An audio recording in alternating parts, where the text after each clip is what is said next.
Sports London boxing news from the capital city with Matchroom Promoter Eddie Hearn. They just had the first press conference. Good day. Yeah, that was for Frampton-Quigg. That was pretty intense. It was good because it's quite intelligent. You know, it's not like I'm going to knock your head off, I'm going to do this. It's bantering and debating over previous fights, tactics for the fights, credibility of resumes. You know, so it's good. And you know, I know Carl lost his rag a little bit swearing, but it's going to be like this the whole. You know, it's going to be back and forth, and it's going to be a lot of fun. And we're going to try and wind them up, and they'll probably try and wind us up. But it's just part of the show. All the hard work in the negotiations, did that seem to come real to you? Yeah, it's great when you see the backdrop up there, and you see them. You know, I just text Adam Smith during the press conference and said, make sure you ask a few questions, because it just takes that to light it up. You know, sometimes you can run a press conference and you know, everyone gets up and you go, that was a bit tame. And that could have happened today, but we went to questions, and just all of a sudden someone says something and bang, you know, and it ended up being a great spectacle of a lot of, you know, a lot of key figures in boxing up there debating the fight intelligently as well, without really, apart from Carl, overly losing their rag. How much does it excite you as co-promoter of this fight, and that you draw the casual element now? Everyone's talking about this fight. I think that's important, and I think, you know, obviously there's the debate at the moment about, you know, December 12th is a pay-per-view. That's a card that's going to do huge numbers because it's a card that really excites the casual fan. It's a great card for boxing fans. This fight, to do great numbers, needs to also. We know that the boxing fan is licking their lips for Frampton-Quigg. Let's take it to the masses as well, and the way that we do that is by entertaining. You know, Carl's got a good fan base. You know, boxed on ITV as well. Had good audience for his last time. Got wonderful support in Belfast. Scott's much bigger than people think in Manchester, and you know, he's obviously boxed on Sky Sports for a long time. So to have a bumper pay-per-view, you need to really grow the numbers, and the way you do that is to interact with the casual fan. And that word casual always gets is used sometimes in anger by the hardcore boxing fan, but it's an audience that's very important to the development of the sport. Most definitely. And sitting there watching that, when Scott Quigg said that, listen, I've done what you've done to have a loss. You know, you're saying that's the best win.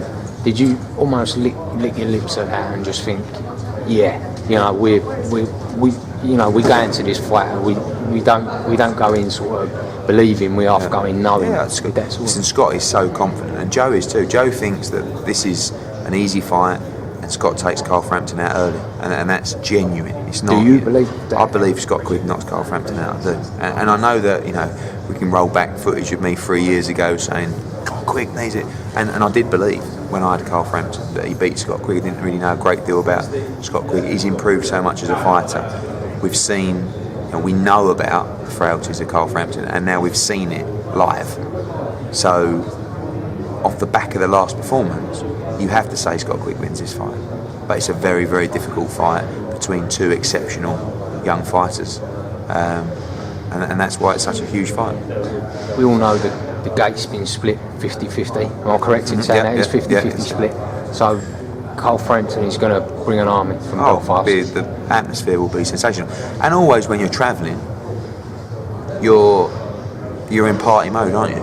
You know, you're flying over, you're in the pub beforehand, you know, and they'll be very, very noisy. So will Scott Quigg's fans. Who will be noisier? I don't know. Perhaps the Belfast fans. Do you think that Carl Frampton won his world title, IBF world title, 16,000 custom-built stadium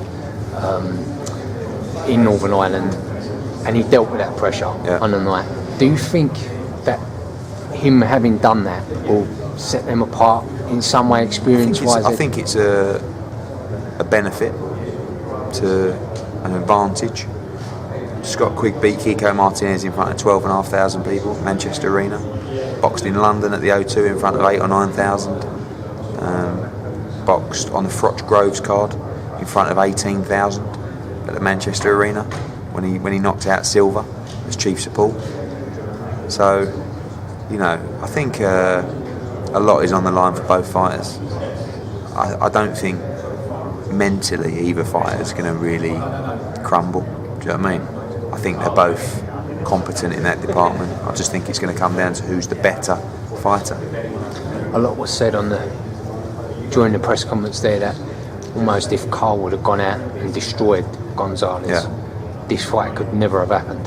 You know, both stocks would have continued to rise. Do you honestly believe that? Yeah, I think, well, it could have happened, but I think negotiations would have been more difficult. I think they look at it now and think, we nearly lost that, this payday. You know, Scott's performance was after Scott's performance against Martinez, it was a lot easier for me to justify our demands. So I think those two performances combined helped make the fight. Just finally, what can we expect from the Cyclone undercard fighters and Matchroom undercard fighters? We've got 4 fights on the card, so have we. Will you match or...? We'll try, yeah. I mean, in that case, I could have 8 fighters on the card, which would be great. They've got Conrad Cummins, happy for him to fight Brian Rose, John Ryder, any of those boys. They've got Anthony Kakachi, could fight Martin Ward, super featherweight. They've got Marco McCulloch, featherweight, got a few featherweights as well. Josh Taylor will probably, you know, he's young and developing, so it's going to be a good card. And where possible, I'd like to try and maintain that England v Ireland feel, just because I think it makes sense.